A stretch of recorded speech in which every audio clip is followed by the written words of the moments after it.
तो कल वाली क्लास में मैम मानूर ने आपको एरे की बेसिक्स बताई थी और एरे के कुछ ऑपरेशंस थे। एरे क्या होते हैं, उनकी अ, वो कैसे कंप्यूटर में सेव होते हैं, उनमें क्या क्या चीज़ें होती हैं, वो सब आपने पढ़ी थी। तो हम उसको सिर्फ ऊपर ऊपर से थोड़ा रिपीट कर देंगे और उसके बाद हम दूसरे ऑपरेशंस पढ़ेंगे। पाइथन के एरे के जो भी बेसिक ऑपरेशंस हैं कि हम कौन कौन से ऑपरेशंस एरे पर कर सकते हैं। और उसके बाद हम लीड कोड की कुछ एक दो प्रॉब्लम उस पे करेंगे जो कि एरे से रिलेटेड होंगी। तो रिपीट करने से पहले क्या कोई बता सकता है कि एरे क्या है, क्या क्या हमने कल पढ़ा था? अगर कोई एक दो तीन लाइंस में कोई रिव्यू देना चाहे।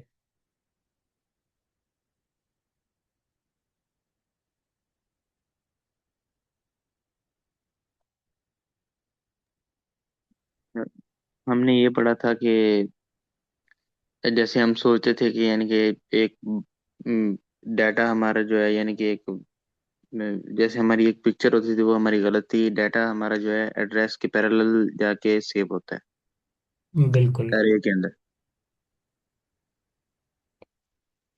सही है, बिल्कुल। मतलब हमारे पास जो ये एरे एक डेटा टाइप है, तो इस डेटा टाइप में क्या होता है, मल्टीपल हम डेटा टाइप्स ऐड कर सकते हैं। ये मिक्स ऑफ डेटा टाइप होता है, या फिर हम सेम डेटा टाइप के भी वैल्यूज रख सकते हैं। जैसे ये टोटल चारों तो इंटीजर हैं, लेकिन हमने इसको मिला के एक और वेरिएबल बना दिया, एक और डेटा टाइप बना दिया। तो एरे में हम मल्टीपल डेटा टाइप्स भी ऐड कर सकते हैं। और लेकिन इसका इशू यही है कि ये हम जब दूसरा एरे बनाएंगे, फॉर सपोज यहाँ कुछ ऐड करेंगे, तो वो एक मेमोरी ब्लॉक बन जाता है कंप्यूटर में। लेकिन उसका इशू ये होता है कि जब हम इसमें जब इसमें एक और अपेंड करेंगे, तो वो चार ब्लॉक वाला जहाँ पे मेमोरी सेव होती है वो रिमूव होके फिर दूसरी जगह पे वो मेमोरी सेव होती है। इसीलिए इसके ऑपरेशंस थोड़े ज़्यादा लगते हैं। या कोई हम एक बीच में से डिलीट कर देते हैं, तो वन टू अब फोर इस जगह वापस आ जाएगा और ये मेमोरी ब्लॉक डिलीट हो जाएगा। तो ये इस पे दो तीन ऑपरेशंस लग जाते हैं एक चीज सिर्फ करने में।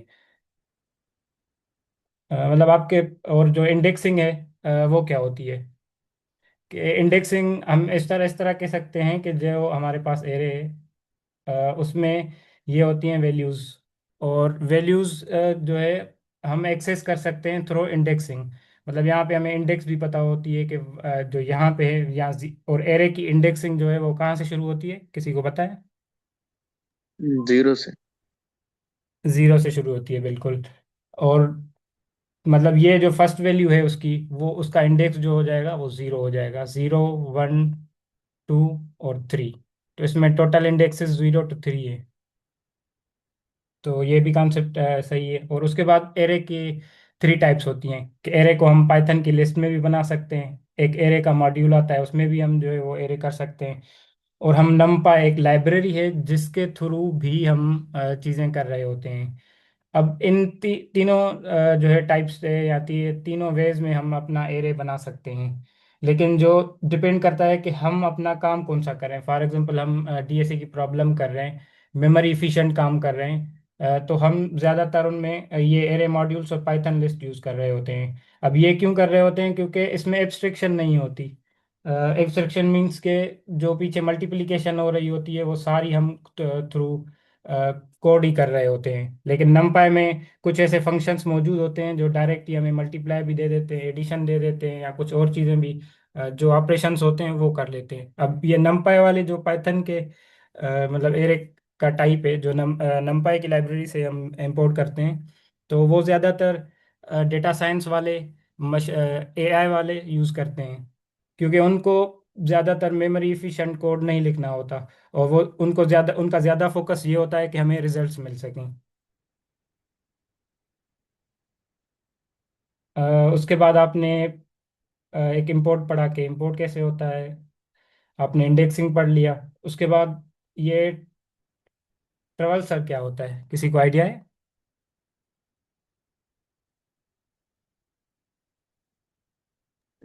यानी कि हम उस आइटरेट करते हैं बिल्कुल हम उसमें। बिल्कुल। ट्रावर्सल का मतलब ये होता है कि हम हर एलिमेंट को चेक कर रहे होते हैं step by step. For example हमारे पास ये एक एरे है 1 2 3 4, तो हम इसमें 1 में भी जाएंगे पोजीशन पे, 2 भी 3 भी और 4। जब हम ये चारों पोजीशन पे हमने एक लूप लगा के इन चारों पोजीशंस पर आ गए तो ये ट्रावर्सल हो गया। और उसके बाद आपने ट्रावर्सल के बाद लूप्स के टाइप्स पढ़े देखे, ट्रावर्सल कैसे हो सकता है। एक जो है वो रेंज के थ्रू भी हो सकता है, फार लूप के थ्रू। और दूसरा इस टाइप में भी हो सकता है, for x in value. Value जो है ये एक वेरिएबल है, एक जो है एरे है। एरे की हम एक पॉइंट लेते हैं, ये खुद ही जो है फॉर लूप ऑपरेशन परफॉर्म करता है कि हमें हर बार जो है हर लूप के बाद दूसरी वैल्यू दे देता है। पहले फर्स्ट वाली वैल्यू देगा जो जीरो इंडेक्स होगी, फिर दूसरी इंडेक्स पे, तीसरी इंडेक्स पे, चौथी इंडेक्स पे। जैसे ये x is equal to 1 loop चलाए तो हमें प्रिंट 1 कर देगा। फिर दूसरा जब लूप चलेगा तो 2 प्रिंट करके देगा, 3 4 5 ऐसे जो है वो हमें वैल्यूज प्रिंट करके दे देगा। और रिवर्स एक ऑपरेशन है जहाँ से हम अपने एरे को रिवर्स कर सकते हैं कि कोई भी वैल्यू लिखी हुई हो हम उसको, उनके अंदर जो डिजिट्स हैं या वैल्यूज हैं, इंटीजर हैं, उनको हम रिवर्स कर सकते हैं जो तो यहाँ तक आपने पढ़ा था। अब जो है हम एरे के दूसरे ऑपरेशंस पढ़ेंगे। इंट्रोडक्शन तो हो गया एरे का कि हम उसमें मल्टीपल वैल्यूज स्टोर करते हैं एक ही वेरिएबल के अंदर। और यूजुअली वैसे हम दूसरे अगर प्रोग्रामिंग की बात करें ना तो वहाँ पे हम सेम डेटा टाइप लिखते हैं। अगर इंटीजर हो तो सारी वैल्यूज इंटीजर आ जाती हैं, अगर स्ट्रिंग हो या दूसरी कोई हो, फ्लोट हो, तो उसमें सारी वैल्यूज हमें फ्लोट लिखनी पड़ती हैं। लेकिन पाइथन में इसका ये है कि हम डिफरेंट डेटा टाइप्स भी लिख सकते हैं।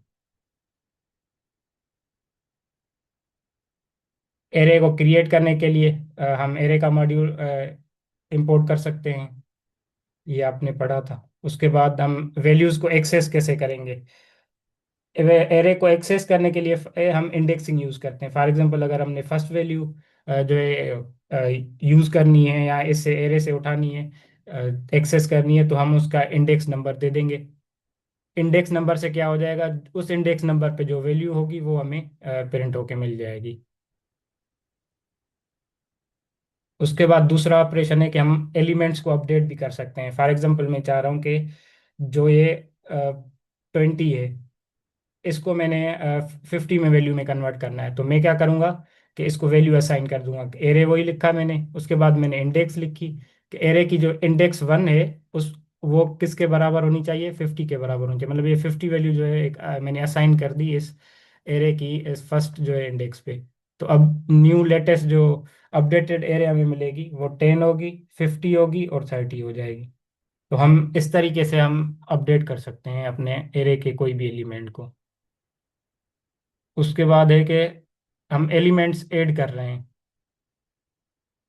तो एलिमेंट्स ऐड करने के लिए अब दो चीज़ें होती हैं कि हमारे पास फॉर एग्जांपल ये एरे है।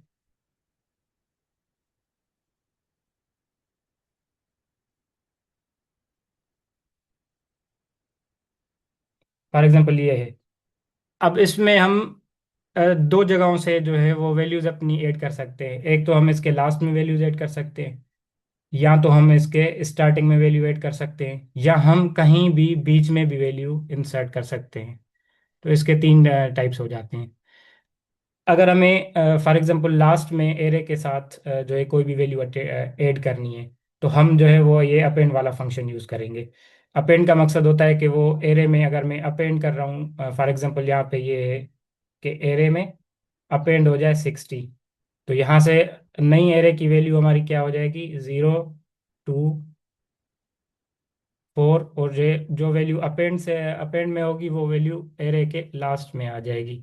तो हम ये अपेंड वाला ऑपरेशन परफॉर्म करके वैल्यू लास्ट में भी ऐड कर सकते हैं। और अगर हम किसी स्पेसिफिक पोजीशन पे ऐड करना चाहते हैं तो हम डॉट इंसर्ट वाला फंक्शन यूज करेंगे।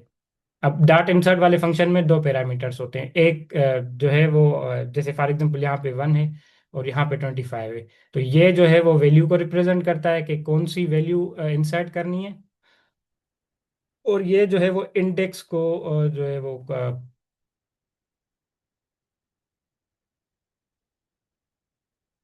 करता है कि फॉर एग्जांपल हम पहली वैल्यू जो रखेंगे वो इंडेक्स रखेंगे कि किस इंडेक्स पर।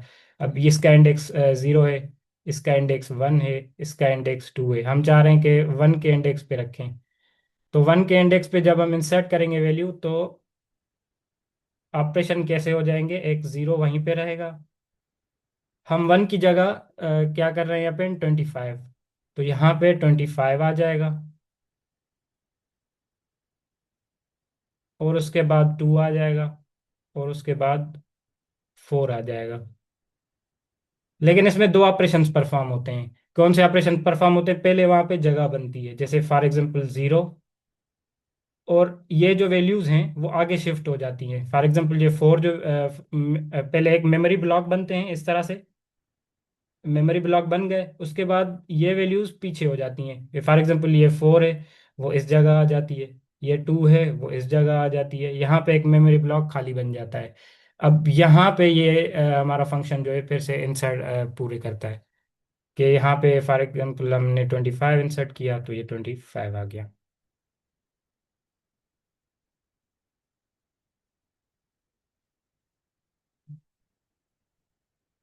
हमें सबसे का सवाल है कि अच्छा, with this course I'll wait for the new one. I have basic understanding of Python and want to build my way into DSA। जी हम ये अभी आज ही पहली जो है ना लीड कोड की प्रॉब्लम सॉल्व करेंगे। और हम अभी तक बेसिक्स पढ़ रहे थे पाइथन के। तो आप यूट्यूब से जो है ना जाके आप हमारी पिछली वीडियोस देख सकती हैं, जो 3 4 है। उसमें हमने ये बताया है कि एक इंजीनियर प्रॉब्लम सॉल्व करने के लिए सोचता किस तरह है, एक प्रॉब्लम को ब्रेक डाउन कैसे करता है, सिर्फ हमने वो चीज़ें कवर की हैं। तो वहां से आपको थिंकिंग मिल जाएगी कि हम एक प्रॉब्लम को अप्रोच किस तरह करते हैं।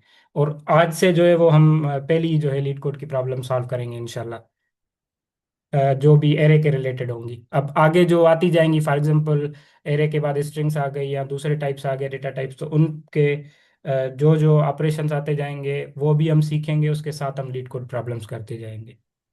ठीक है तो सर। ये आप अभी स्टार्ट कर सकती हैं यहीं से ही। ठीक है सर।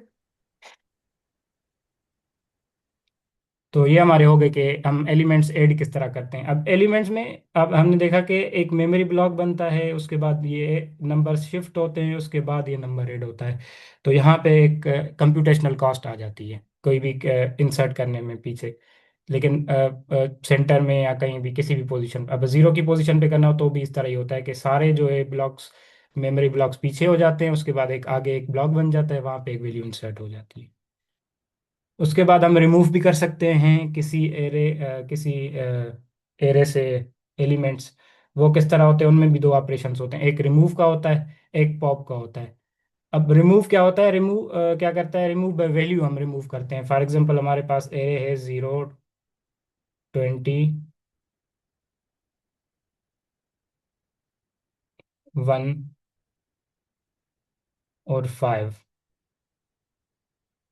अब हमारे पास ये चार जो है वो एलिमेंट्स हैं एरे में। अब जब हम एरे डॉट रिमूव ये वाला फंक्शन रन करेंगे, तो ये क्या करेगा, 20 वाली जो है पोजीशन पे मतलब जो वैल्यू होगी पहले कंपेयर करेगा सबके साथ, जो 20 होगी उसको रिमूव कर देगा। लेकिन जब रिमूव करेगा तो इसमें क्या आ जाएगा, 0, फॉर एग्जांपल ये खाली हो गया स्पेस, और 1 और 5। तो हमें ये इस तरह से रिटर्न नहीं कर देता डायरेक्ट एरे। उसके बाद भी ये ऑपरेशंस कुछ परफॉर्म करता है जब ये रिमूव कर देता है। अब रिमूव कैसे करता है, कि जैसे फॉर एग्जांपल ये हमारा जो है वो हार्ड डिस्क है या कहीं पे ये वैल्यू सेव हो रही है एरे में। तो जहाँ पे ये एरे सेव हो रहा होता है, तो हर एरे के साथ एक मेमोरी एड्रेस होता है। और इस एड्रेस को हम यहाँ पे पॉइंट कर रहे होते हैं कि ये जो चीज़ है वो यहाँ इस एड्रेस से आ रहा है। जब ये हमें रिमूव करनी होती है तो ये इसमें अपना हार्ड डिस्क में या कहीं पे भी रिमूव नहीं करता, ये सिर्फ क्या करता है, एक कनेक्शन ब्रेक कर देता है कि इसकी एड्रेस भूल जाता है। तो तब तक हमारी जो है वैल्यू तो वहाँ पे पड़ी रहेगी 20, लेकिन हमें पता नहीं चलेगा कि वो 20 वैल्यू है कहाँ पे। तो इसीलिए जब ये हम कहते हैं ना कि एक हम यूज होता है कि जब आप अपनी चीज़ें लैपटॉप से डिलीट कर देते हैं, तो वो फिर भी वहीं रहती हैं, कभी भी वो डिलीट नहीं होती। जब फॉरेंसिक वाले हमारा लैपटॉप चेक करते हैं, कहीं इश्यूज हो जाते हैं कहीं पे या क्राइम हो जाते हैं, तो वहां पर वो ये चीजें करते हैं। फिर उनके एक सॉफ्टवेयर होते हैं जो सारी मेमोरी एड्रेसेस को पढ़ते हैं, उनमें वैल्यूज देखते हैं। अब यहाँ से तो उन्होंने सिर्फ क्या किया है, जो हम ऑपरेशन परफॉर्म कर रहे होते हैं यहाँ पे, सिर्फ उनके एड्रेस का रिलेशन खत्म कर दिया, कनेक्शन खत्म कर दिया। फॉर एग्जाम्पल यहाँ पे भी एक एड्रेस पड़ा हुआ था कि इसका एड्रेस ये है, इन्होंने ये डिलीट कर दिया कि अब पता नहीं है कि इस एड्रेस का इस एड्रेस का कनेक्शन ही रिमूव कर दिया। तो इसीलिए डेटा वहीं रहती है हमारी हार्ड डिस्क में या रैम में। रैम में तो टेम्पररी होती है, हार्ड डिस्क में परमानेंट होती है। तो डेटा हमारी वहीं रहती है, सिर्फ ये एड्रेसेस खत्म कर देते हैं। तो इसीलिए कहते हैं कि जब आप अपनी हार्ड डिस्क के या चीज़ें रिमूव कर देते हैं तो उसको वो चीज़ें वहीं रहती हैं, कोई भी उसको दोबारा से एक्सेस कर सकता है, भले वो डिलीटेड ही क्यों ना हो। तो वो इस वजह से, क्योंकि ज़्यादातर ऑपरेशंस को परफॉर्म करने के लिए सिर्फ एड्रेसेस खत्म कर देता है। अब इसके बाद ये कौन से ऑपरेशन करेगा, जीरो। उसके बाद इनको आगे लेके आ जाएगा वन, फाइव। और या तो फिर इनको मेमोरी इफिशिएंसी के लिए इसको कहीं और सेव कर देगा, या फिर ये वाली लास्ट वाली जो है जो खाली बच जाएगी इसको खत्म कर देगा। जी अयाज अली। सर ये अ, मकसद कहने का ये हुआ कि बस जो डेटा होता है हमारा जिस एड्रेस पे पड़ा होता है उसको बस हाइड कर देता है फॉर इंस्टेंस टाइम जी इंस्टेंस। जी जी, हाइड करता है, हाइड इस तरह कर देता है कि ये हमारी मेमोरी एड्रेसेस ब्लॉक्स बने होते हैं ना अपने हार्ड डिस्क में। तो उससे क्या होता है, इनकी इनकी अलग से एड्रेसेस लिखी होती हैं कि 001, 002। तो इसकी हम एक्सेस ले रहे होते हैं इसकी यहाँ से शो कराने के लिए कि हमने जो एरे सेलेक्ट किया है उसकी एड्रेसेस ये यहाँ पे पड़ी हुई हैं। तो ये कनेक्शन होता है, एड्रेसेस यहाँ पे भी सेम होती हैं, 0 1, फॉर एग्जांपल 0.0। तो यहाँ पे 20 वैल्यू है फॉर सपोज। अब अच्छा यहाँ सर, पे ये हमारी। जी फॉर इंस्टेंस हमने उसको हाइड भी कर दिया तो फिर जो वो मेमोरी होगी वो रिमूव करने के बाद भी ऑक्यूपाइड होगी, तभी तो जी वो एड्रेस के थ्रू एक्सेस हो पाएंगे ना। जी यही जी हाँ, होगा। वो ये जैसे फॉर सपोज एड्रेस खत्म कर देता है, तो ये अब दूसरी जो एरे बनाएगा ना, फॉर एग्जांपल जो रिजल्ट वाली एरे एरे हम्म। होगी ये 0 1 5, ये कहीं और जाके सेव कर देगा, क्योंकि वहां पे बहुत सारे मेमोरी ब्लॉक्स एम्प्टी होते हैं पड़े हुए। तो ये पिछले वाले को कुछ गॉट भी इट नहीं सर, करता। गॉट इट जी sir, thank you very much. जी बिल्कुल। तो ये न्यू जो डेटा है वो वहीं पर सेव कर देता है, मतलब वहां जगह असाइन होती है जहाँ पे 3 मेमोरी ब्लॉक्स पड़े हों इफिशियंसी के लिए। तो ये डेटा वहीं रहती है। अब जब तक इनको हम, हाँ एक मेथड होता है रिमूव करने का कि आप एक बार इसको फिल कर दें, मैं अपनी हार्ड डिस्क को सारी डिलीट कर दें, दूसरी बार किसी और चीज़ से फिल कर दें, तो ये मेमोरी ब्लॉक ओवरराइड हो जाएगा किसी और चीज़ से, तब हमारी जो है पिछली वाली डेटा रिमूव हो सकती है। बस इसमें ये ऑपरेशंस होते हैं। अच्छा, दूसरा भी हो गया पॉप। पॉप क्या करता है कि रिमूव बाय इंडेक्स। अब अगर इंडेक्स से हमें कोई चीज़ रिमूव करनी हो, तो फॉर एग्जांपल 0 वाली पोजीशन पे रिमूव करनी हो, 1 वाली 2 3 वाली पोजीशन पे रिमूव करते, तो पॉप ये ऑपरेशन हम लगाते हैं, एरे डॉट पॉप। उसके बाद एरे डॉट लेंथ। ये आपने पिछले में भी पढ़ा कि लेंथ एक फंक्शन होता है एलियन, और उसमें हम एरे की एरे पास करते हैं, तो हमें उसका एक लेंथ मिल जाता है कि उसमें टोटल नंबर ऑफ एलिमेंट्स कितने हैं। उसके बाद हम लूप थ्रो एरे भी कर सकते हैं कि फॉर एटम इन ARR, और डबल डॉट दे देते हैं, तो ये एक फॉर लूप होता है जो हमें, सॉरी, ये एटम दे देता है। एक और भी होता है, इसको हम फॉर लूप को इस तरह भी लिख सकते हैं कि फॉर एग्जांपल कभी कभी हमें इंडेक्स भी चाहिए होता है, कि हम इंडेक्स भी लें आई में और उसके बाद एटम लें। तो हम इनसे इसी लूप से हम दो चीज़ें एक्सेस कर सकते हैं, I item in array. Sorry for the writing. तो हम अब हमारे पास इंडेक्स भी आ जाती है और एटम भी आ जाता है, तो हम ये दोनों यूज कर सकते हैं अंदर फॉर लूप में जो भी चीज़ें हमें परफॉर्म करने हैं ऑपरेशंस। उसके बाद बेसिक एरे ऑपरेशंस जैसे सम हो गया, मैक्स हो गया, मिन हो गया। तो ये क्या करता है, सम जो है इस सब अंदर वाले एलिमेंट्स को सम करके रिजल्ट दे देता है। मैक्स जो है वो एरे के जो भी एलिमेंट्स में मैक्सिमम होगा वो कंपेयर करके बता देता है। मिन भी इस तरह जो है मिनिमम वैल्यू कंपेयर करके बता देता है। उसके बाद आ जाता है सॉर्टिंग। अब सॉर्टिंग क्या होती है कि जब भी हमारे पास वैल्यूज हैं, फॉर एग्जांपल 1 0 5 2।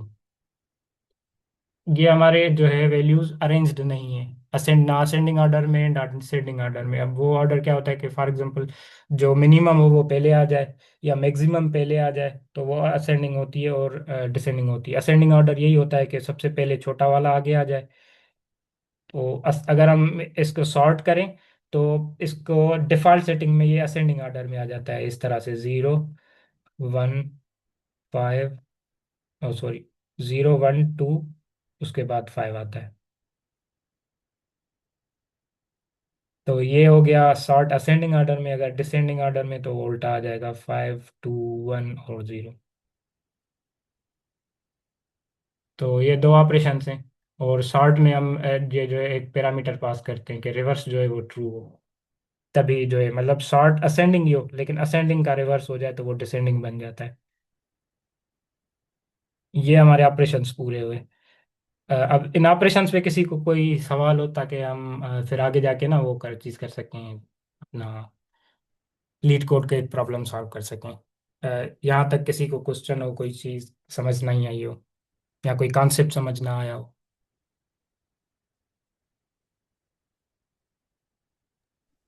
सर यहाँ तक तो क्लियर है आई गेस। क्लियर है? ये ऑपरेशन सारे आपको याद रहेंगे, या मैं ये खोल के रखूँ? फिर हम जब प्रॉब्लम सॉल्व करते जाएंगे तो हम इन पे भी आ जाएंगे। सर पहले वो तो बस जी, देख ही लेंगे कहीं से अगर ज़रूरत पड़ी तो, बाकी प्रॉब्लम सॉल्व करने के टाइम। सही है सही है। तो हम जो है वो लीड कोड कर लेते हैं। कोई भी प्रॉब्लम आपने किस सबने डाउनलोड कर इंस्टॉल कर लिया है एक एक्सटेंशन लीड कोड वाली, और इस पे अकाउंट भी बना लिया लीड कोड पे? जी सर। अच्छा अच्छा, बेहतरीन।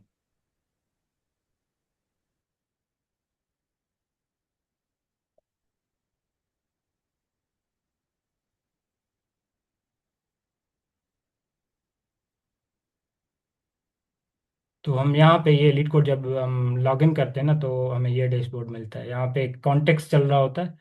कॉन्टेस्ट होता है एक बाय वीकली होता है जो हर मतलब 2 वीक्स के बाद आता है। एक होता है वीकली कॉन्टेक्स्ट जो ये हर हफ्ते या हर 2 हफ्ते में चलते रहते हैं।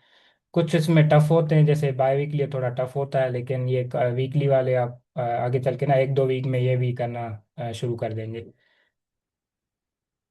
लेकिन यहाँ पे हम आ जाते हैं, अभी जो हम करेंगे वो क्विज से करेंगे शुरू, जहाँ से ये इनके डेटा स्ट्रक्चर के स्पेसिफिक कुछ क्वेश्चंस हैं, हम वहीं से शुरू कर देते हैं ये क्विज। हम प्रॉब्लम्स में आ जाएंगे। अब मैं थोड़ा भी इंट्रो दे देता हूँ कि यहाँ पे हमें ये एक्सेस कैसे होती है। यहाँ पे ये डेज हमें पता चलते हैं, किस डे पर हमने कितने प्रॉब्लम सॉल्व किए हैं। और ये for example tray specific to companies होती हैं कि गूगल में कितने आए हैं, अमेजोन में कौन से वाले हैं। तो अगर हम कोई वही चीज़ सॉल्व करना चाहता है तो वहीं से ही कर रहे होते हैं। या फिर यहाँ पे हैं कि एल्गोरिथम के टॉपिक से कोई करेंगे तो वो सॉर्टेड हो जाते हैं सारे। डेटाबेस से रिलेटेड होंगे तो वो सारे डेटाबेस से रिलेटेड आ जाएंगे। शेल हो गया, कॉन्करेंसी हो गई, जावास्क्रिप्ट लैंग्वेज हो गई। और यहाँ पे एरे हो गया, क्योंकि हमने सिर्फ एरे पढ़ा हुआ है। ये सारे जो है हम आगे पढ़ते जाएंगे तो फिर बाद में करेंगे। तो हम एरे पे आके वो चीज़ें जो हमारे पास सारे एरे के प्रॉब्लम्स आ जाएंगे, कि यहाँ पे टोटल एरे के 2000 प्रॉब्लम्स हैं प्लस। तो उसमें कुछ इजी होते हैं जो ज़्यादातर लोग जल्दी सॉल्व कर लेते हैं, कुछ हार्ड होते हैं, ये टाइम लगता है इनको सॉल्व करने के लिए। तो हम अभी स्टार्टिंग जो है ना सिर्फ इजी से ही स्टार्ट कर लेंगे। लेकिन आप सबने ये करना है कि इसमें क्विस्ट में आ जाना है। क्विस्ट में यहाँ पे डेटा स्ट्रक्चर इन एल्गोरिथम में, अब यहाँ के इनके अपनी सेटिंग में लेवल बाय लेवल कुछ प्रॉब्लम्स पड़े हुए हैं, तो वो हम सॉल्व कर सकते हैं। वो हमारे लिए भी सही है, और लेवल इजी होता है उसके बाद वो हार्ड होता चला जाता है। तो इस क्वेस्ट में आपके पास ये है कि एरे 1, अब ये थोड़े इजी होंगे। उसके बाद एरे 2 में आ जाएंगे। जब ये हम सॉल्व कर लेंगे तो उस लेवल लेवल थोड़ी बढ़ जाएगी, थोड़ा प्रॉब्लम हार्ड होता जाएगा। उसके बाद एरे का ही कॉन्सेप्ट होता है स्टैक एंड क्यू, तो उस पे आ जाएंगे फिर उनके कॉन्सेप्ट्स आगे। तो हम ये आहिस्ता आहिस्ता करते जाएंगे और इनकी हार्डनेस बढ़ती जाएगी। हम पहले सबसे यही करेंगे एरे 1। तो जब हम उस पर क्लिक करेंगे तो हमारे पास ये इंटरफेस आ जाएगा। इस इंटरफेस में यहाँ पर सारी प्रॉब्लम की डिस्क्रिप्शन होती है, ये टॉपिक कौन से होते हैं, कंपनीज किस किस में आया है, ये प्रीमियम फीचर है तो आई थिंक वो हमारे पास एक्सेसिबल नहीं होगा। उसके बाद हिंट आ जाती है, उसके बाद डिस्कशंस आ जाती हैं कि दूसरे लोगों ने इन प्रॉब्लम्स पे किस तरह की डिस्कशन की हुई है। तो अब ये हमारा जो है वो क्वेश्चन नंबर 1 है, यहाँ पे डिस्क्रिप्शन लिखी हुई है कि कॉन्केटिनेशन ऑफ एरे। कॉन्केटिनेशन क्या होती है एरे की, किसी को पता है? अरे को जोड़ना। बिल्कुल। एक एरे हो, मतलब दो एरेज हों या दो वैल्यूज हों, उनको हम मिलाते हैं तो उस कॉन्सेप्ट को हम कॉन्केटिनेशन कहते हैं। तो ये, और यहाँ पे हमें एक कोड की क्या कहते हैं कि बॉक्स मिल जाता है। यहाँ पे हम अपनी लैंग्वेज सेलेक्ट कर सकते हैं, जिस लैंग्वेज में हमें ये चीज़ कोड करनी हो। तो वहाँ पे हम पाइथन से कर रहे हैं अभी, तो हम पाइथन कर लेते हैं। और उसके बाद ये बटन से ये रन करने के लिए, ताकि इनके जो भी टेस्ट केसेस हैं वो यहाँ पे रिजल्ट्स आ जाएंगे। ये टेस्ट केसेस और रिजल्ट्स, ये यहाँ पे बॉक्स बना हुआ है, तो यहाँ पे ओपन हो जाएगा, यहाँ की रिजल्ट्स चेक हो जाएंगी और हमें बताएगा कि हमारे कितने टेस्ट केसेस जो हैं वो पास हुए हैं या फेल हुए हैं। उसके बाद सबमिट करना हो तो हम सबमिट कर देंगे। अगर आपके पास वो एक्सटेंशन जो मैंने बताई थी, तो वो अगर आपके पास इंस्टॉल होगी और वो कनेक्ट होगी गिटअप से, तो वो सबमिट के बाद आपका कोड डायरेक्ट गिटअप पर पुश हो जाएगा, आपको खुद करने की ज़रूरत नहीं पड़ेगी। तो वो इजी बन जाता है इसमें। सर ये तरीका बताइएगा जो आप कह रहे हैं भाई आपका गिटहब पे हो जाएगा, ये चीज़ का मुझे जी, ये आइडिया। मैंने एक, हाँ, मैंने एक वीडियो शेयर की हुई है।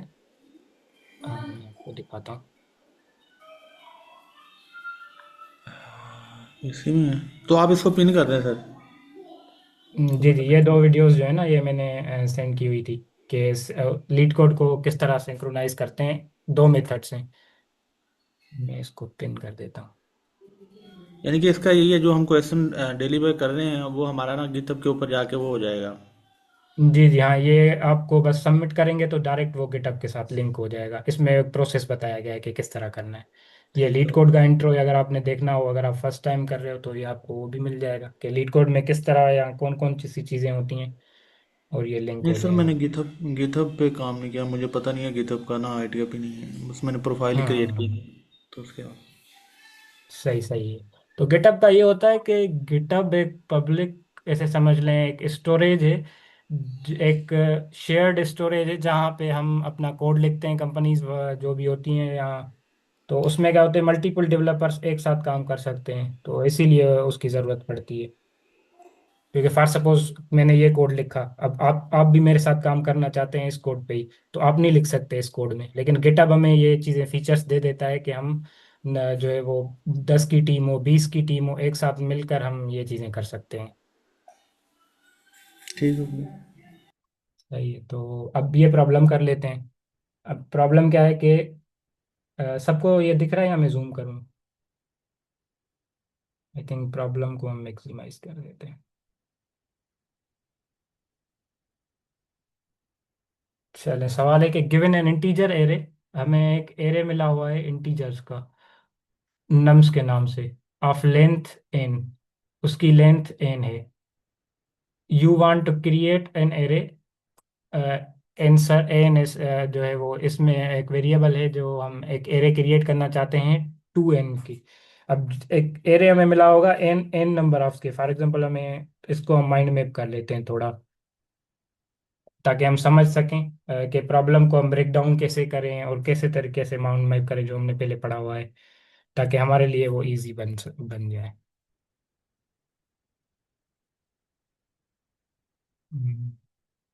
इंटीजर एरे हमारे पास नंबर्स ऑफ लेंथ एन।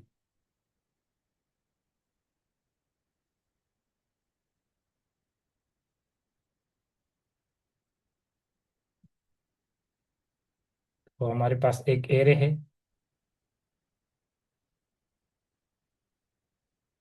उसकी लेंथ एन है।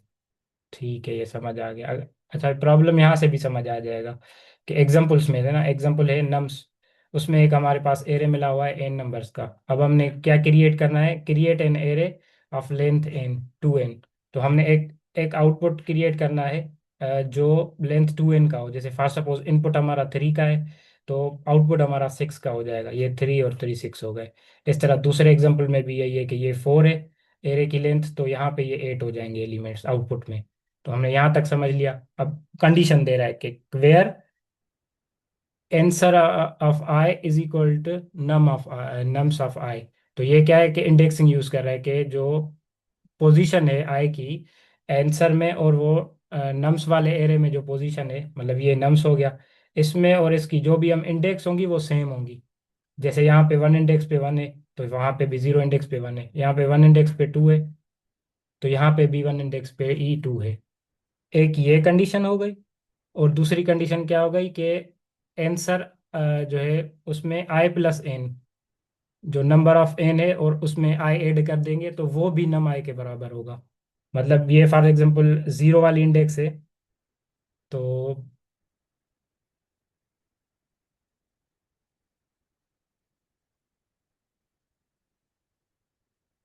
इसको हम इस तरह समझ सकते हैं कि ये हमारी इंडेक्स 0 हो गई, और यहाँ पे भी ये इंडेक्स 0 हो गई। तो मतलब ये सेम है एक कंडीशन। दूसरी कंडीशन ये है कि 0 प्लस एन, मतलब वो आई प्लस एन वाला कंसेप्ट, कि आई प्लस एन और वो भी सेम हो। तो आई इज इक्वल टू 0 है फॉर एग्जांपल, तो एन में भी है, एन फॉर सपोज 3 है यहाँ पे, तो 1 2 3, तो इसका आंसर आ जाएगा 0 plus n is equal to 3।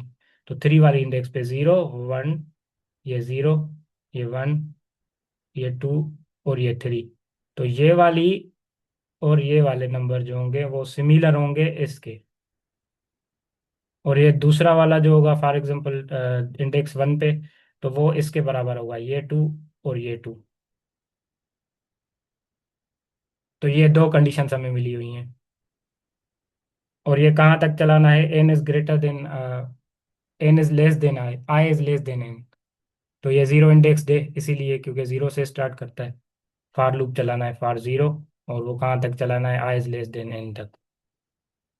और आंसर को क्या अब ये स्पेसिफिकली खुद ही बता रहा है कि is the concatenation of two number arrays, return the array. अब यहाँ पे हमने ये प्रॉब्लम तो समझ ली सारी। यहाँ पे हमें कि एक हमें नम्स जो है वो एक एरे मिला हुआ होगा, और हमें एक आउटपुट बनाना है इस तरह का जहाँ पे ये कंडीशंस लगें। लेकिन आप ये देख सकते हैं कि यहाँ पे कह रहा है कि answer is concatenated to nums arrays, तो दो नम एरेज हम कॉन्केटिनेट कर रहे हैं तो रिजल्ट बन रहा है। तो इस यहाँ पे भी हमें पता चल जाता है कि इनपुट और आउटपुट, इनपुट में 1 2 3 है, तो ये दो बार लिखा गया है 1 2 3 और 1 2 3। अगर हम दूसरे एग्जांपल पे आए तो 1 2 1 3 2 1, तो ये भी दो बार कॉन्केटिनेट हो रहा है, 1 3 2 1 1 3 2 1। और आंसर किस तरह फॉर्म हो रहा है यहाँ पे एक्सप्लेनेशन भी दी गई है सारी, कि पहले नम का एक जो है एक नम्स जो का जो एरे है उसका 0 इंडेक्स वाला एलिमेंट, 1 इंडेक्स वाला, 2 इंडेक्स वाला, फिर से 0 वाला, 1 इंडेक्स वाला, 2 इंडेक्स वाला। तो इस तरह का हमने कोड लिखना है जो ये चीज़ें परफॉर्म करे। और कंस्ट्रेंट्स क्या हैं कि N is equal to nums dot len. अब यहाँ पे डिटेल्स पूरी लिखी हुई है हमारे पास, लेकिन हमें प्रॉब्लम समझने के लिए एक तो क्वेश्चन का समझना चाहिए, एक और ज़्यादातर हमें इनपुट और आउटपुट देख के भी समझ जाएंगे, एक आइडिया हो जाता है हमें कि हमारा इनपुट क्या है और आउटपुट क्या है। सर एक क्वेश्चन है। जी जी सर ये जो लिखा है ना जीरो इंडेक्स्ड, इससे पहले जो कंडीशन गिवन है लेस देन और इक्वल टू वाली, जीरो जी जी जी प्लस, जी हाँ। ये समझा दें। तो ये फार लूप है। फार लूप क्या करता है, 0 0 से इंडेक्स है तो 0 इंडेक्स से स्टार्ट होगा, लेकिन कहाँ तक चलेगा, एन इज मतलब आई इज लेस देन एन। जैसे ये कोई वैल्यूज हैं, 3 वैल्यूज हैं फॉर एग्जांपल, तो इसकी एन एन क्या है, लेंथ क्या है, 3। जब हम फॉर लूप चलाते हैं तो हम 0 से चलाते हैं फॉर एग्जांपल, तो 0 से चलेगा और कहाँ तक चलेगा, 0 इंडेक्स, 1 इंडेक्स, 2 इंडेक्स, तो 0 से 2 तक चला। तो ये हम क्या लिख सकते हैं कि फॉर लूप चले 0 से लेकर और कहाँ तक चले, आई की ये जो वैल्यू है वो लेस देन एन हो, क्योंकि लेस देन एन है ना 3 और 2, क्योंकि ये लेंथ जो है 1 से स्टार्ट होती है, 1 2 3 काउंट करते हैं। लेकिन जो इंडेक्सिंग होती है वो 0 से 2 तक होती है, तो दोनों में दो एलिमेंट, 3 एलिमेंट्स है, 0 1 2 1 2 3। लेकिन लेंथ हमारी काउंट करना स्टार्ट 1 से 3 तक करते हैं, इसीलिए वो एन नंबर जो है वो लेंथ है। तो एन से यहाँ तक लूप चलाएंगे हम, क्योंकि हम 0 से स्टार्ट कर रहे हैं। ओके सर, यानी कि लेंथ जो है वो एन को रिप्रेजेंट कर रही है और इंडेक्स जो है वो आई को रिप्रेजेंट कर आई रहा को है। रिप्रेजेंट कर रही है, बिल्कुल। ठीक। तो इसीलिए इन्होंने जो है वो ये कॉन्सेप्ट दिया हुआ है हमें। यहाँ पे लिखा भी है ना, 0 इंडेक्स्ड, इसीलिए मतलब ये हिंट दी हुई है इन्होंने। तो इसका हम वो बना लें, क्या कहते हैं कि फ्लो चार्ट, या ऐसे ही इसको सॉल्व कर लें, आपको समझ आ गया है। सर समझ तो आ गया, सिंपल, हमने इसको ना डबल करना है, तो इसको क्या बिल्कुल। आइटरेट करेंगे और इसको अपेंड करवा देंगे। 2 दफ़ा लूप चलाएंगे, उसके अंदर आइटरेट करके फिर इसको अपेंड करवा देंगे। बिल्कुल।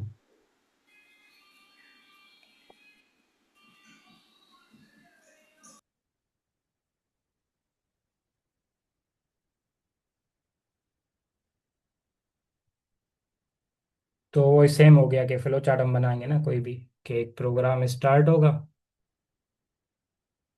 सर्कल नहीं लेंगे, ओवल शेप लेंगे।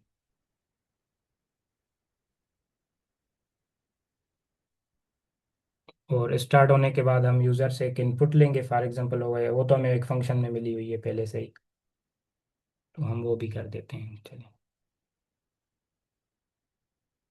एक एरे मिला हुआ होगा, और एरे मिलने के बाद हमने क्या करना है,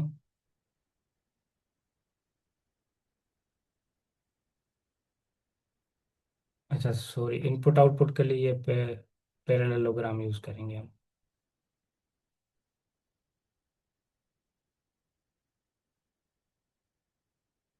और इस एरे को हम क्या कहते हैं, फॉर एग्जांपल ऐसे भी कर सकते, प्रोसेस क्या करना है, एरे प्लस एरे। तो इस तरीके से भी हमारा जो है वो एक फ्लो चार्ट बन गया कि रिजल्ट हमें इस तरह का प्रिंट करना है। तो यही कर लेते हैं हम। सबसे पहले हमें इनपुट मिला हुआ है नम्स में, तो हम क्या करेंगे, फॉर एग्जांपल यहाँ से कॉन्केटिनेट के लिए सबसे इजी वे तो ये है नम्स प्लस नम्स।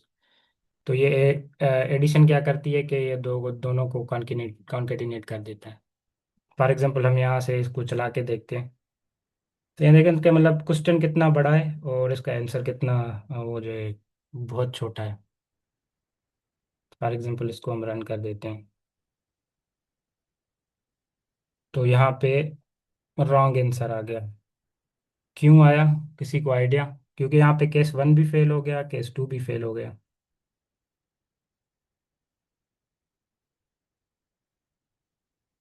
सर आपने आंसर रिटर्न नहीं किया। बिल्कुल, क्योंकि ये एक फंक्शन है, तो फंक्शन में हमें ये चीज़ें इसने काउंट तो कर ली, लेकिन वो कहीं ना वेरिएबल में सेव की, या ना कहीं उस फंक्शन के जहाँ पे कॉल हो रहा है उसको रिटर्न किया।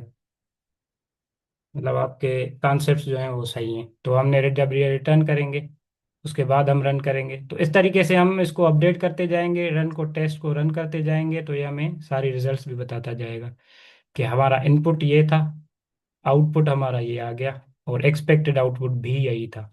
अब यहाँ पे ना मल्टीपल टेस्ट केसेस चलेंगे, एक टेस्ट केस ये हो गया, एक टेस्ट केस ये हो गया, तो ये हमें बता देगा कि टेस्ट केसेस कितने होते हैं। कभी कभी ऐसा होता है कि एक एज केस हो जाता है हमारा, तो कहीं कहीं पे हमारे कुछ केसेस पास होते हैं, कुछ फेल होते हैं, तो वो भी इशू आता है। तो हम यहाँ से रन करने के बाद ही हम टेस्ट केसेस देख सकते हैं। और उसके बाद जब हम इसको सबमिट करेंगे, मतलब हमारी रिजल्ट्स आ गई, जब ये टेस्ट सारे पास हो जाएंगे उसके बाद हम इसको सबमिट भी कर सकते हैं। जब हम इसको सबमिट करेंगे तो वो चीज़ हो जाएगी। अ, कोई और कोई और मेथड किसी के पास हो इसको कॉन्केटिनेट करने का? सर स्टैरिक 2 कर देंगे, सेकंड वाला नाम है वहाँ पे, स्टैरिक 2। अच्छा, तो मतलब हम वन इसको इस तरह भी कर सकते हैं, नम्स इंटू टू। स्टैरिक 2, हाँ ये भी तो ठीक है। ये क्या हो जाएगा, ये नम्स जो है वो 2 दफ़ा मल्टीप्लाई हो जाएगा, मतलब इसको 2 दफ़ा वही ये सेम रिटर्न कर देगा कि 2 दफ़ा लिखना है। अब इसको हम रन करके देखते हैं। तो यहाँ पे भी टेस्ट केसेस पास हो जाते हैं। तो एक प्रॉब्लम को सॉल्व करने के मल्टीपल वेज आ जाते हैं। जितने आपको ऑपरेशंस पता होंगे उतने आप ऑपरेशंस यूज करके अपना प्रॉब्लम सॉल्व कर सकते हैं। जैसे हमारा यहाँ पे था ये 4 मिली सेकेंड्स का हमारा सॉल्व होगा, तो जब हम इसको दोबारा से फॉर एग्जांपल सबमिट करते तो हमें हमारी मेमोरी कितनी यूज हो रही है, क्या जो टाइम टाइम लग रहा है वो आ गया। ठीक है, फॉर एग्जांपल हमने नम्स इनटू नम्स किया था, तो हमारी क्या कहते हैं कि टाइम कॉम्प्लेक्सिटी बहुत ज़्यादा थी। यहाँ पे था 4 मिली सेकंड लग रहा था इस प्रॉब्लम को सॉल्व करने पे। जब हमने इसको सिर्फ नम्स इंटू टू किया, मतलब हमने दूसरी जो है वो मल्टीप्लिकेशन नहीं किया, हमने सिर्फ ऑपरेशन टू वाला किया कि इसको ही कर दो, तो हमारी जो है प्रोसेस कम हो गया। जो ऐसे करेंगे टाइम कॉम्प्लेक्सिटी थोड़ी कम हो गई, जिसमें अब हम सॉल्यूशन के लिए जो 0.0 मिली सेकंड्स लग रहे हैं उसको सॉल्व करने पे। ये समझ आ गया आपको कि रन टाइम पे उसकी कितनी। अच्छा, ये जो है वो टाइम कॉम्प्लेक्सिटी नहीं डिफाइन करती, सॉरी। ये जो है वो आपको टाइम होता है रन टाइम। रन टाइम और टाइम कॉम्प्लेक्सिटी अलग होती है। इसकी टाइम कॉम्प्लेक्सिटी सेम है क्योंकि एक ही ऑपरेशन परफॉर्म हो रहा है मल्टीप्लिकेशन का, या जब हम सम कर रहे हैं कॉन्केटिनेट कर रहे हैं तो वो भी एक ही ऑपरेशन है। तो उसकी टाइम कॉम्प्लेक्सिटी तो सेम रहेगी, लेकिन रन टाइम जो होता है कि सीपीयू कितना टाइम ले रहा है उसको रन करने के लिए, तो यहाँ पे वो चीज़ आ जाती है। ये समझ आ गया। यहाँ तीसरा कोई इसका है कोई वे?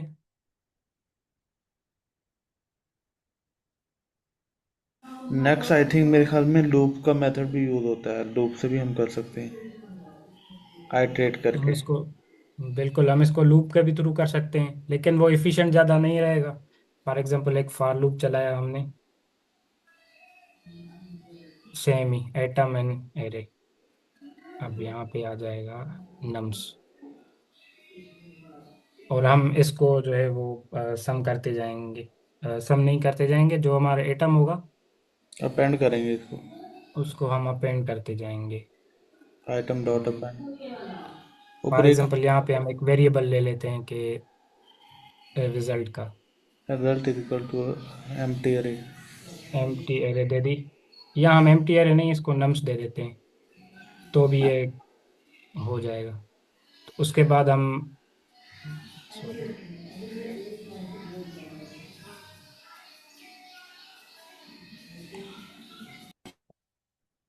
रिजल्ट डॉट अपेंड, तो ये जो है वो बहुत सारे ऑपरेशन हर बार अपेंड करेगा, और रिटर्न में हम रिजल्ट कर देंगे। तो ये भी आई थिंक पास हो जाएगा।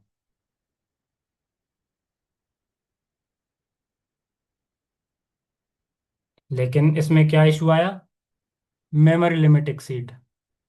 एक तो हमने मतलब एक वेरिएबल लिखा, रिजल्ट वाला बनाया, उसकी मेमोरी अलग बनी, और उसके बाद जो अपेंड होता गया तो वो एक अलग से मेमोरी ब्लॉक बनता गया। मतलब हम ये अगर ये फॉर सपोज इसमें तीन है, तो इसमें 3 मेमोरी ब्लॉक्स यूज हुए। अब वो किस तरह यूज हुए वो हम देख लेते हैं। तो ये इश्यूज जो है ना वो हमारे पास आ जाएंगे। अब ये कैसे हुआ, फॉर एग्जांपल एक रिजल्ट का बॉक्स बना, मेमोरी ब्लॉक बना रिजल्ट का। उसके बाद रिजल्ट में एक चीज हमने अपेंड की, तो वो क्या करेगा, इसकी मेमोरी एड्रेस खत्म करके, लेकिन ये हमारा यूज हुआ, एक दूसरा ब्लॉक बना देगा जिसमें एक और वैल्यू अपेंड कर देगा। तो इस तरीके से फिर जितनी बार लूप चलेगा उतनी बार वो उसको रेफरेंस काट के एक नया एरे बनाएगा जिसमें वो वैल्यू अपेंड करता जाता है। फॉर सपोज इसमें अब 2 वैल्यूज अपेंड है, तो इसीलिए क्या हुआ, ये भी यहाँ पे भी मेमोरी यूज हुई, यहाँ पे भी मेमोरी यूज हुई, यहाँ पे भी मेमोरी यूज हुई। जितनी बार ये लूप चलेगा उतनी बार मेमोरी यूज हुई। तो इसीलिए मसला क्या आ गया कि मेमोरी लिमिट एक्सीड, मतलब जितनी मेमोरी इसने हमें असाइन की थी कि इतने यूज हो, तो वो यूज नहीं हुई, उससे ज्यादा हो रही है, तो इसीलिए इसने एरर दे दिया। लेकिन ये प्रॉब्लम भी सॉल्यूशन है उस चीज को सॉल्व करने के लिए। तो इसी प्रॉब्लम्स की वजह से हमें जो है वो प्रोसेस टाइम ज़्यादा लगता है, सॉल्व जो है वो रन टाइम ज़्यादा लेता है, या कहीं पे कोई चीज़ स्लो होती है, वेबसाइट स्लो होती है, या कोई सॉफ्टवेयर स्लो होते हैं, तो वो इस वजह से होते हैं। ये समझ आ गया सबको? सर एक क्वेश्चन है मेरा। जी जी। सर क्वेश्चन ये है कि जब हमने पिछले दो सॉल्यूशंस में अलग से मेमोरी वेरिएबल नहीं बनाया हाँ था, मेमोरी एलोकेट नहीं की थी, तब भी हम्म। हमारे पास मेमोरी एक्सटेंड हो रही थी। बिल्कुल। तो उसमें ये हो रहा था कि n इंटू टू, तो इस सॉल्यूशन में जो है वो ये हो रहा था कि एक नम की मेमोरी बन रही थी। अब नम की हम मेमोरी बना ही नहीं रहे थे, ये देखा ना, कोई एक वेरिएबल असाइन ही नहीं कर रहे थे, हमने डायरेक्ट रिजल्ट बना के वो कर दिया। अब ये पहले क्या होगा, कैलकुलेशन होगी, तो कैलकुलेशन में क्या हो जाएगा, दो कॉन्केटिनेट हो जाएंगे, उसके बाद ये रिटर्न हो जाएंगे। तो हमने कोई भी मेमोरी ऐसे समझ लें इसमें, अ, एक जो यूज हुई मेमोरी वो सिर्फ ये यूज हुई। अच्छा, क्योंकि हमने इसको अलग से वेरिएबल असाइन नहीं किया था, तो ये मेमोरी में आई गेस ये फीड नहीं हुआ। बिल्कुल, लेकिन ये एक टेम्पररी मेमोरी इसकी बन जाती है, जो कि यहाँ पे लिखी हुई है ना, 19.41, ये शायद पिछले प्रॉब्लम की है। तो एक मेमोरी असाइन होती है यहाँ पे, आई थिंक, वो मैं चेक करके आपको बताऊंगा कि कहाँ पे शो होती है। नम्स, तो वो मेमोरी भी बता देता है कि कितनी एलोकेटेड थी और कितनी यूज हुई। लेकिन उसमें क्या होता है, मेमोरी ब्लॉक ज्यादा बन जाते हैं ना, एक मेमोरी ब्लॉक बनता है, उसके बाद दूसरा मेमोरी ब्लॉक बनाने के लिए उसमें अपेंड होता है। तो ये उसमें मेमोरी ज्यादा यूज होती है जब अपेंड करते हैं ना। फॉर एग्जांपल ये हमारी पूरी हार्ड डिस्क है, तो इसमें कहीं पे कुछ कुछ मेमोरी पड़ी होती हैं, इस तरह मेमोरी पहले से ही मौजूद होती हैं, और कहीं पे स्पेसेस खाली होती हैं। तो हमारा सीपीयू प्रोसेसर क्या करता है कि फॉर एग्जांपल यहाँ पे तीन चीज़ों की मेमोरी फुल वो थी, तीन वैल्यूज़ की, तो यहाँ पे उसने एक एरे रख दिया हमारा तीन वैल्यूज का। फॉर एग्जाम्पल जब हमने अपेंड कर दिया चौथा, तो वो यहाँ नहीं आ सकता, वो इसको खत्म कर देगा। फिर कहीं और जगह पे देखेगा कि चार वाली स्पेस पड़ी हुई है, तो चार वाली स्पेस पड़ी हुई है, तो फिर वो यूटिलाइज करेगा। मतलब हमने ये भी यूटिलाइज की, जहाँ पे हमने पहले उसको प्रोसेस किया, उसके बाद हमने फिर से ये भी यूटिलाइज की फोर। अब जो फाइव वाली अपेंड करेगा, तो इस तरीके से वो मेमोरी ढूंढेगा कि कहाँ पे स्पेस खाली है, तो वो उसको असाइन कर देता है। ठीक है सर। ठीक है। और क्वेश्चन है चैट में कि मेमोरी लीक जिसको हम वो टाइम कॉम्प्लेक्सिटी है। नहीं, बिल्कुल नहीं, ये टाइम कॉम्प्लेक्सिटी मेमोरी लीक नहीं है। अ, क्योंकि टाइम कॉम्प्लेक्सिटी होती है कि हम नंबर ऑफ स्टेप्स उस प्रॉब्लम को सॉल्व करने के लिए कितने लग रहे हैं।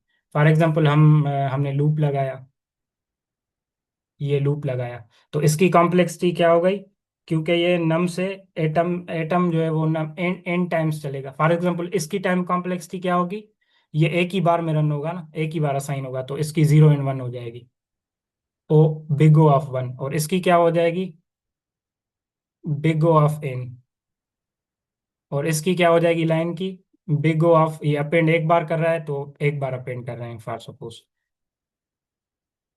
और रिजल्ट का तो वो नहीं है कोई भी, तो इसमें क्या है, ये जो है वो लास्ट में सम हो जाता है big O. For example 1 + n + 1। और अच्छा, ये वन वन टाइम नहीं चलेगा, एन टाइम चलेगा ना ये भी, तो इसका यहाँ पे एन हो जाएगा, क्योंकि ये बार बार चलता रहेगा, तो बिग ओ ऑफ एन चलेगा। तो इसमें इसका रिजल्ट क्या आ जाता है, 1 + 2n। लेकिन मैंने आपको बताया कि टाइम कॉम्प्लेक्सिटी को मेजर करने के लिए हम क्या करते हैं कि वो वैल्यू लेते हैं जो सिर्फ सबसे बड़ी हो, जिसका पावर सबसे बड़ा हो, और उसका हम ये जो नंबर्स होते हैं वो ख़त्म कर देते हैं, ये यूटिलाइज नहीं करते उसमें बिग ओ ऑफ नोटेशन। तो इसका फाइनल जो बिग ओ बनेगा, तो बिग ओ ऑफ एन बनेगा। ये समझ आ गया। सर, पिछले लेक्चर्स में क्या ये टाइम कॉम्प्लेक्सिटी पे बात हो चुकी है? जी जी हाँ, मैंने एक वीडियो बनाया पूरी, उस पे हमारे लेक्चर्स हैं कि टाइम कॉम्प्लेक्सिटी कौन सी है। मैं आपको बताता हूँ। आई थिंक ये आप इसमें जाएंगे ना पिंस में, तो यहाँ पे एक शीट पड़ी हुई होगी ये वाली। तो हमने जो टॉपिक्स पढ़े हैं वो यहाँ पे हैं कि इंट्रोडक्शन टू डीएसए, एक फाउंडेशन किस तरह बनती है, एक हम सोचते किस तरह, इंजीनियर सोचता किस तरह है, बिग ऑफ नोटेशन क्या होती है, कैलकुलेट कैसे करते हैं हम, और उसके जो है एज इम्पोर्टेंट एनालिसिस क्या होती है, उसके बाद ये फ्लो चार्ट, हम किसी भी प्रोग्राम का फ्लो चार्ट किस तरीके से बनाते हैं। और एरे कल हमने पढ़ा था, मैं मानूर ने आपको पढ़ाया था। और आज जो है वो हमने पढ़ा कि एरे के और ऑपरेशंस पढ़े, और उस पे हमने एक लीड कोड की प्रॉब्लम सॉल्व की। तो अब अभी ये स्टार्ट ही चल रहा है। तो आप बस पिछले वाली वीडियोस देख के आ जाए तो इनशाला आपको वो सारी चीज़ें समझ आ जाएंगी। ठीक है सर, थैंक यू।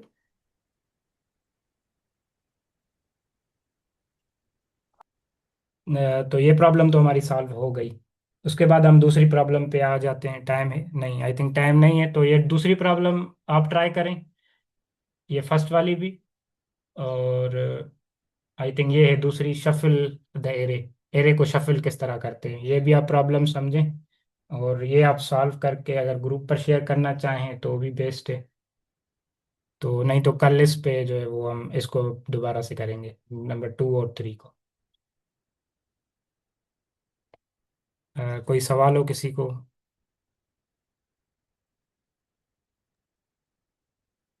या हम कोई और पैटर्न, ये पैटर्न सही है पढ़ाने का या समझाने का या समझने का, या इसमें कोई चीज़ इम्प्रूव हम कर सकते हो? नहीं सर, ठीक है, ये पैटर्न ज़बरदस्त। आई थिंक बस इंगेजमेंट ज़्यादा होनी चाहिए, वो ज़्यादा बेस्ट रहेगा कि जो पार्टिसिपेंट है उनको ज़्यादा से ज़्यादा क्वेश्चन करने चाहिए, क्योंकि चुप बैठे होते हैं बाज़ औक़ात का, ना कोई कॉन्सेप्ट या पॉइंट क्लियर नहीं होता। तो अगर कोई एक को क्वेश्चन पूछेगा तो दूसरे का भी उससे क्लियर हो जाता है। तो आई थिंक हमें घबराना नहीं चाहिए, डरना नहीं चाहिए। ब्रेन में क्वेश्चन आ रहे होते हैं लेकिन हम पूछते नहीं हैं।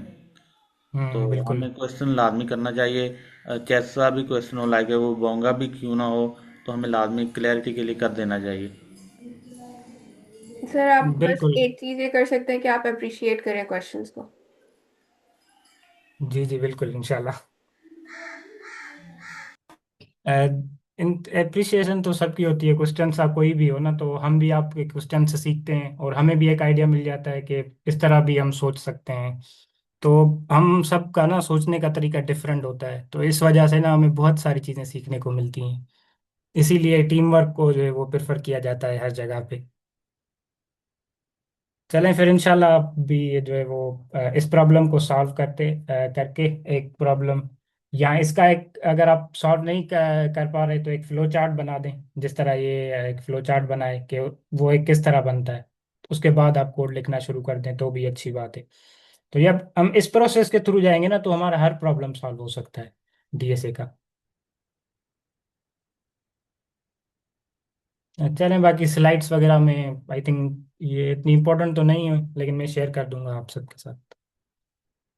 Thank you for your feedback as well. And अगर कोई क्वेश्चन नहीं कर रहा माइक पे तो आप जो है ना वो चैट में भी, चैट को भी यूज़ कर सकते हैं।